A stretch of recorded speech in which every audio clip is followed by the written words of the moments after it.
हर advocate का जो है एक टफ फेस होता है। हम कहते हैं कि टफ रहता है क्योंकि उस समय ना आप बिल्कुल नए नए होते हैं, प्रोफेशन में रॉ होते हैं, तो जो भी क्लाइंट आता है वो आपकी तरफ नहीं देखता। क्या कोई ऐसा केस है आज के दौर में या अभी जिसने आपको इम्पैक्ट करा हो या इमोशनली अटैच किया हो? देखो, मैंने हर केस से इमोशन को जोड़ा। देखो, इस प्रोफेशन में इतना पैसा है, money is an abundance in this profession, पर आप इजी मनी की तरफ भागे ना।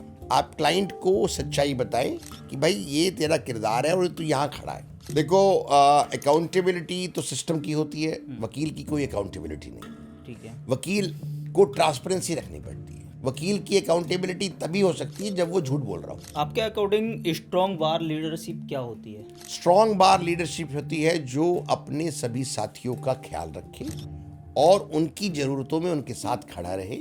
सर, बहुत बहुत स्वागत है आपका कि आपने नमस्कार। अपना कीमती टाइम दिया आज हमें। हम बहुत टाइम से आपके चक्कर में लगे हुए थे कि आपका टाइम मिले और किसी दिन पॉडकास्ट करें। तो मेरा सुरेंद्र चौहान जी आपसे सबसे पहला सवाल यही है कि एडवोकेट बनने के लिए आपने क्या किया, और या फिर आपके दिमाग में कुछ ऐसा था या फिर किसी ने पर्सनल सजेशन दिया कि नहीं आप एडवोकेट बनिए? नहीं, ऐसा कुछ सजेशन नहीं था। देखो, एडवोकेट तो मैं बाय डिफ़ॉल्ट हूँ। मैं लॉ करने के बाद आईएएस आईपीएस की तैयारी कर रहा था, तो आईएएस आईपीएस तो बने नहीं। मैं सीमा सुरक्षा बल में असिस्टेंट कमांडेंट की नौकरी मैंने ज्वाइन किया, और उसके बाद ट्रेनिंग के बाद कुछ कारणों के चलते आई हैड टू रिज़ाइन। तो मैं 99 से, फिर हमारे पास ऑप्शन कुछ नहीं था, तो फिर वकालत की डिग्री थी, तो हमने कहा वकालत में हाथ मारते हैं। तो बाय डिफ़ॉल्ट कह सकते हैं, और मैं फर्स्ट जनरेशन लॉयर हूँ। अच्छा, हर एडवोकेट का जो है एक टफ फेस होता है स्ट्रगल में, तो वो आपका फेस कौन सा रहा और सबसे ज़्यादा टफ देखो, कौन सा शुरुआती रहा? दौर जो वकालत है, वकालत में शुरुआती दौर में हम कहते हैं कि टफ रहता है क्योंकि उस समय ना आप बिल्कुल नए नए होते हैं, प्रोफेशन में रॉ होते हैं, तो जो भी क्लाइंट आता है वो आपकी तरफ नहीं देखता है, वो सीनियर वकील की तरफ देखता है, अनुभवी वकील की तरफ देखता है। पर ईश्वर का इतना आशीर्वाद रहा कि पहले दिन से ही मेरे पास केस थे, क्योंकि फादर साहब मेरे सरकारी अफसर थे, तो उनका भी कुछ इन्फ्लुएंस था और उनकी जानकारी थी, तो उन्होंने बताया कि मेरा बेटा वकील बन गया है। तो पहले दिन से हमारे पास केस आने लग गए, और मेरे जो साथी थे उनके साथ मैं बैठता था उनके चैम्बर में, उन्हीं से फिर थोड़ा थोड़ा ज्ञान लेकर मैं अपनी मेहनत करता रहा। फिर मैंने पीछे मुड़ के नहीं देखा। ये तो बहुत सही किया आपने कि पीछे मुड़ के नहीं देखा। हाँ। लेकिन मैं इसी से जुड़ा हुआ एक सवाल और ये आपसे करना चाहूँगा, क्या कोई ऐसा केस है आज के दौर में या अभी जिसने आपको इम्पैक्ट करा हो या इमोशनली अटैच किया हो और आप बह गए देखो, हों उसमें? मैंने हर केस से इमोशन को जोड़ा है, और मैंने हर केस में जो आदमी क्लाइंट है उसके किरदार में मैं घुसना चाहता हूँ, और उसके किरदार में घुसकर मैंने वो काम किया है, और उसी का जो मुझे रिजल्ट मिला है कि हमने कभी पीछे मुड़ के नहीं देखा। आज के टाइम में यंग जो आ रहे हैं एडवोकेट, उनके आगे फाइट क्या है, क्या चैलेंजेस हैं, कैसे देखो, वो यंग जो जितने बच्चे आ रहे हैं ना, एक तो वो पढ़ना नहीं चाहते हैं, वो इजी मनी की तरफ भागते हैं। तो इजी मनी नहीं है। देखो, इस प्रोफेशन में इतना पैसा है, money is an abundance in this profession, पर आप इजी मनी की तरफ भागे ना। जो भागने की रफ्तार है ना, उसको आप स्लो रखें। पैसा अपने आप आएगा। आप काम करें, अच्छा रिजल्ट दें, क्योंकि एक नई प्रथा चल पड़ी है रिजल्ट ओरिएंटेड, कि हम ये काम कर देंगे, ये काम कर देंगे। नहीं, आप क्लाइंट को सच्चाई बताएं कि भाई ये तेरा किरदार है और तू यहाँ खड़ा है, इसके बावजूद इसमें ये रिजल्ट आ सकते हैं, और इसको हम इस तरह से प्रभावशाली बना सकते हैं। तो उसमें अगर हम फोकस करें तो परिणाम अच्छे मिलते हैं। देखा जाए तो मैं एक सवाल इसी से और जुड़ा हुआ भी करना चाहूँगा। कई लोग ये कहते हैं कि एडवोकेट लाइफ में जो है स्ट्रगल के साथ साथ में जो है प्रोफेशनली जो है सपोर्ट नहीं है सिस्टम में। क्या मानते हैं आप भी? हाँ, ये मैं बात मानता हूँ कि एडवोकेट में क्योंकि प्रोफेशनलिज्म है, और प्रोफेशन में हर आदमी पैसा कमाने की उसमें भागदौड़ में लगा हुआ है, तो वो शेयरिंग नहीं करना चाहता, और उसी के चलते जो एक डिवाइड बढ़ गया है कि जो पूंजीपति हैं वो पूंजीपति हैं, और जो मध्यम आय वर्ग है मध्यम आय वर्ग है, जो निम्न आय वर्ग है निम्न है। तो इसमें एक दूरी है, एक खाई है, और ज़रूरत है कि हमको इस खाई को कम करना होगा। जी, जैसे कि अभी आपने बताया कि खाई को दूरी करना होगा, तो मैं इसी से जुड़ा हुआ आपसे ये भी सवाल करना चाहूँगा। बार एडवोकेट्स में जो बार काउंसलिंग होती है और ग्राउंड लेवल में, दोनों के बीच में गैप है?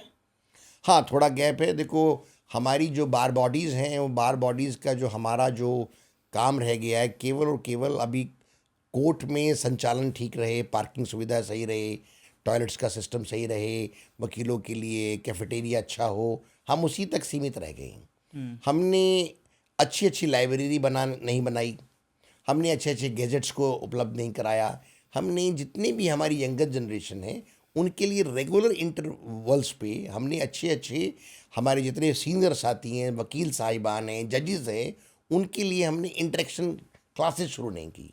तो हमको भी ज़रूरत है कि आज की डेट में जिस तरह से आईएएस है, आईपीएस ऑफिसर्स हैं, जुडिशल अकेडमीज़ हैं, हमको भी एक ऐसा इंस्टीट्यूशन तैयार करने की ज़रूरत है जो बार काउंसिल ऑफ दिल्ली के लेवल पर और हमारी बार बॉडीज़ के लेवल पे जो हमारी लीडरान्स हैं, उन सबको एक मिलकर हम एक अच्छा इंस्टीट्यूट तैयार कर सकते हैं। जी बिल्कुल।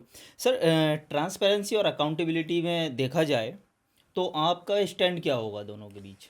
देखो, अकाउंटेबिलिटी तो सिस्टम की होती है, वकील की कोई अकाउंटेबिलिटी नहीं है। ठीक है। वकील को ट्रांसपेरेंसी रखनी पड़ती है। वकील अगर ट्रांसपेरेंसी से काम करेगा तो उसके अच्छे परिणाम मिलते हैं। और जो अकाउंटेबिलिटी है, वकील की अकाउंटेबिलिटी नहीं है। वकील की अकाउंटेबिलिटी तभी हो सकती है जब वो झूठ बोल रहा हो। सच्चाई की कोई अकाउंटेबिलिटी नहीं है। सच्चाई में आपका काम दिखता है। अकाउंटेबिलिटी सिस्टम की है जो उस काम को क्रियान्वित कर रहा है। अगर आपको अपॉर्चुनिटी मिलती है तो आपके 3 स्टेप क्या होंगे?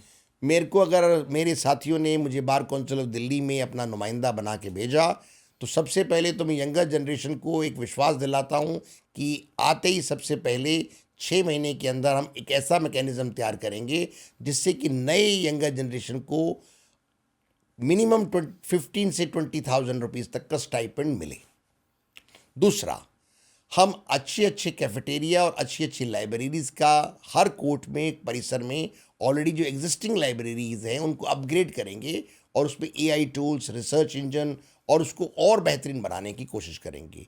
तीसरा, जितने भी हमारी जो हेल्थ की जो हमारी इंश्योरेंस पॉलिसीज़ हैं, उसकी जो इंश्योरेंस पॉलिसी की आगे बढ़ाएंगे। जो अभी 10 लाख है उसको 20 लाख तक करने की कोशिश करेंगे सरकार से मिलके। आपके अकॉर्डिंग स्ट्रॉन्ग बार लीडरशिप क्या होती है?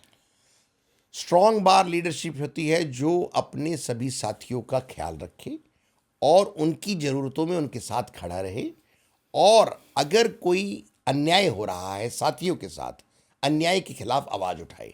आजकल देखने में मिलता है कि चाहे सरकार हो, चाहे कोई संस्थान हो, अगर वो अन्याय कर रहे हैं, अगर वो कोई गलत बात कर रहे हैं, तो कोई भी वकील आवाज़ नहीं उठा रहा है।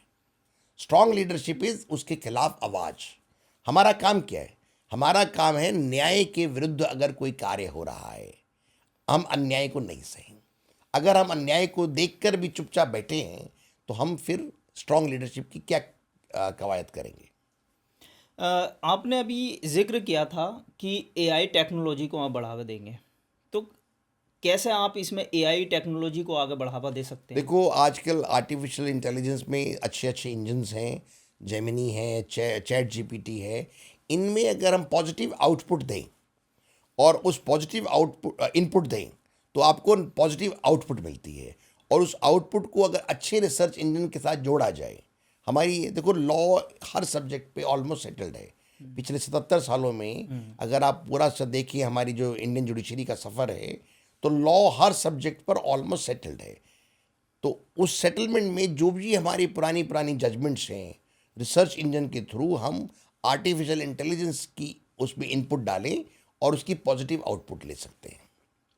आप कैसे देखते हैं दिल्ली में आने वाले 10-5 साल एडवोकेट्स के कैसे होंगे? दिल्ली में आने वाले जो 10-5 साल हैं वो एडवोकेट जो स्तर है वो थोड़ा गिरा है, जो उसके लिए हमको चिंता होती है, हम आहत भी होते हैं, दर्द होता है।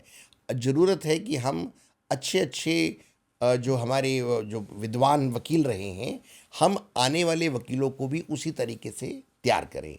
हम अच्छे अच्छे नानी पालकीवाला की तरह वकील बनाएं, अच्छे अच्छे आदरणीय राम जेठमलानी जी हैं उनकी तरह वकील बनाएं, के वेणुगोपाल हैं, इतने जो गोपाल सुब्रमण्यम हैं, ऐसे ऐसे वकीलों को हम क्यों नहीं प्रोड्यूस कर सकते? हम आने वाले जो भी हमारे दिल्ली के अच्छे युवा वकील हैं, हमारी बहनें हैं वकील हैं, उनको हम अच्छे अच्छे आयाम तक पहुंचाएं।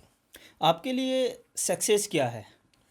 सक्सेस मेरे लिए, सक्सेस का पैमाना जो है, मेरा पर्सनल पैमाना है, सक्सेस है आपकी सेटिस्फेक्शन। आप कितने सेटिस्फाइड हैं अपने जीवन से, अपने केस से, अपने काम करने के तरीके से, वही सक्सेस है। आज भी आपको देखता हूँ कि मोटिवेट रहते हैं आप, तो ये इंस्पिरेशन कहाँ से आती है आपके पास? ये मुझे अपनी मोटिवेशन की जो है, मुझे अपनी अर्धांगिनी से मिली है, मुझे अपने माँ बाप से मिला है, तो मैं पॉजिटिविटी में ज़्यादा रहता हूँ। अगर आप यंगर सेल्फ को देखें तो क्या एडवाइस देंगे उनको? मैं यंगर जनरेशन को एक ही एडवाइस देना चाहूँगा, ख़ासतौर से लॉयर्स को, कि वो ध्यान लगाकर, मन लगाकर, दिमाग लगाकर अच्छी पढ़ाई करें और अपना केस अच्छे से तैयार करें, अच्छा रिसर्च करें और उसके उनको पॉजिटिव परिणाम मिलेंगे। पैसे की तरफ ना भागें, अपने आप पैसा आपके पास चल के आएगा। बहुत अच्छी बात कही आपने, लेकिन एक लास्ट और आखिरी सवाल आपसे एक और करना चाहूँगा। एक आइडियल एडवोकेट की क्या क्वालिटी होती है और क्या होनी चाहिए, और देखो समाज को क्या मैसेज दे सकता है एक आइडियल एडवोकेट? देखो आइडियल एडवोकेट की जो आपने जो पूछा है कि इसका क्या पैमाना होना चाहिए, ये तो आपका पैमाना आपको खुद ही तय करना पड़ता है। मेरे लिए हो सकता है आइडियल कोई और हो, आपके लिए कोई और हो। तो मेरे लिए जो हिंदुस्तान में जो आइडियल रहे हैं, वो डॉक्टर भारत रत्न भीमराव अंबेडकर जी रहे। उन्होंने संविधान की जो कवायद करके जो संविधान दिया इस देश को, आज हमको उसको बचाने की ज़रूरत है। संविधान है तो हम सब हैं। तो इतना जो मेरे लिए जो आइडियल हैं वो डॉक्टर साहब हैं, डॉक्टर भीमराव अंबेडकर जी, कि उनके उस परिस्थितियों में, जिस परिस्थितियों में लोग छुआछूत थी, अनटचेबिलिटी थी, उन परिस्थितियों के रहते चलते ही उन्होंने इतनी हाइट अचीव करी और वो आज वो एक लीजेंड की तरह हैं। तो वो एक आइडियल एडवोकेट है, वो एक लॉ मिनिस्टर है भारत के प्रथम, और उन्होंने हमारे देश का संविधान के रचयिता हैं। उन्होंने एक बहुत ही सुंदर किताब दी जिसको हम भारत का संविधान कहते हैं। बहुत अच्छी बातें आपने कही, और मेरा मन कर रहा है कि मैं आपसे एक दो सवाल और कर लूं। हाँ जी, हाँ। तो मैं यही सवाल करूंगा कि यंग जनरेशन जो एडवोकेट की तरफ बहुत तेज़ी से आ रही है, जो बीते कुछ 10-15 साल में हम देख रहे हैं, एडवोकेट की तादाद बढ़ी है, लेकिन कहीं ना कहीं यंग एडवोकेट निराश भी नज़र आता है। क्या रीज़न है इसका? यंग एडवोकेट इसलिए नाराज नज़र आता है, उसको एक्चुअली क्या है, जो पिछले काफ़ी सालों से ना जो पैसों का चलन बढ़ा है और जो डिवाइड बढ़ा है, तो उससे वो निराश होता है कि बड़े वकील साहब तो लाखों रुपया ले रहे हैं और मुझे 10,000 भी नहीं दे रही, और मैं महीने काम करता हूँ, फाइलों का बोझ रहता है, फाइलें भी उठा के चलता हूँ, तो वो थोड़ा सा निराशा महसूस करता है। तो हमको उसकी ज़रूरतों को समझना पड़ेगा। हमको जिस तरह से हम बात करते हैं मिनिमम स्टाइपेंड की, मिनिमम लेबर वेजेस की, हमको भी अपनी यंगर जनरेशन के वकीलों को मिनिमम 15 से 20,000 रुपये उपलब्ध कराने की ज़रूरत है। आने वाले, पहले आते ही प्रोफेशन में उनको 5 साल तक, फिर उनको अच्छे बैठने की सुविधा, उनके अच्छे खाने पीने की सुविधा, इन सबको संचालन करना पड़ेगा। तभी उसकी निराशा को हम पॉजिटिविटी में दूर कर सकेंगे, तभी तो वो पॉजिटिव बनेंगे। फिर हम उनके लिए जो इंस्टीट्यूशन जो है, इंस्टीट्यूशन ऐसा पॉजिटिव एटमॉस्फेयर बनाएं कि उनका मन लगाए, और मन लगा के वो राष्ट्र निर्माण में काम करें। न्याय की प्रक्रिया में पार्टिसिपेट करना और लोगों को न्याय दिलाना भी तो राष्ट्र निर्माण का काम है। तो जितने भी वकील हैं वो भी राष्ट्र निर्माण में उनका अभिन्न योगदान है। तो वो किसी न किसी सूरत में हम भी उसमें योगदान दे रहे हैं। लास्ट और आखिरी यहाँ पर ही ख़त्म करेंगे इसको। मैं एक सवाल और पूछना चाहूँगा कि आज के दौर में एडवोकेट के साथ में, जैसे कि शुरू में भी मैंने आपसे सवाल करा था और चलते चलते फिर ये सवाल करना चाहूँगा, आज वकील कहाँ स्टैंड कर रहा है? क्योंकि कहीं ना कहीं वकीलों के ऊपर अत्याचार हो रहे हैं, जैसे कि आपने भी कहा था, और आजकल वीडियो में भी हम देख रहे हैं। क्या रीज़न है? ये इसका रीज़न है, जो देखो वकीलों का ज़्यादातर जो इंटरेक्शन है वो पुलिस के साथ होता है, और पुलिस में कुछ ऐसे अफसरान हैं, ऐसे अधिकारी हैं, ऐसे जो पर्सनल्स हैं, उनकी एक ईगो रहती है। तो उस ईगो को ख़त्म करना पड़ेगा, क्योंकि हम सभी एक सिस्टम के हिस्सा हैं। आप न्यायपालिका में हम उसका हिस्सा करते हैं, आप एग्जीक्यूटिव में काम करते हैं, आप दिल्ली में पुलिसिंग को देखते हैं। तो कोऑर्डिनेशन की बहुत ज़्यादा ज़रूरत है, हमको समन्वय बनाने की ज़रूरत है, तभी हम एक अच्छा न्याय व्यवस्था को बना सकते हैं। ठीक, बहुत बहुत शुक्रिया सर, थैंक आपने यू वेरी अपना मच, थैंक कीमती यू, समय थैंक यू दिया वेरी मच, आज। Thank you.